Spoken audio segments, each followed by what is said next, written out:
Okay, question 3 of the homework. We've got a lovely graph drawn for us. Looks quadratic, but maybe it isn't.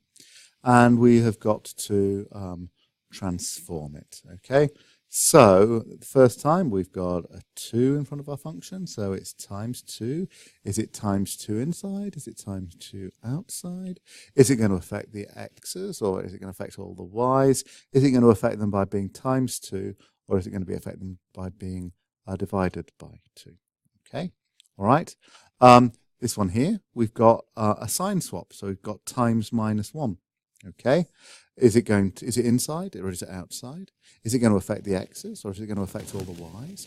Is it going to affect them by being multiplied by minus 1 or divided by minus 1? Well, that last one, they both do the same.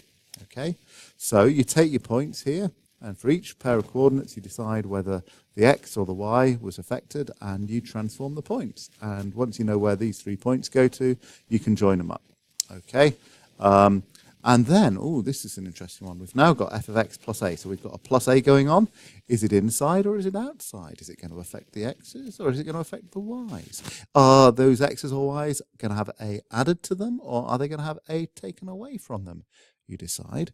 But after that's happened, okay, the maximum point on the curve, all right, is going to be on the y-axis. So here the maximum point is on nowhere, not on our x or y-axis, okay. It's going to end up on the y-axis. So I think it kind of gives away that it's going to be some kind of horizontal thing that's happened. So what's happened to it? Well, something's happened to, has it happened to the x coordinate or the y coordinate? Okay, so if that change has happened to the x's, we've got this plus a being added inside, so hopefully adding it inside does affect all the x's. Are we going to be adding a to all the x's or taking away a from all the x's? Make a decision, but then if you know that this point here is affected by going to there, you should be able to suss out what that a is that affects the point the right way. So state your value of a. Hope that helps.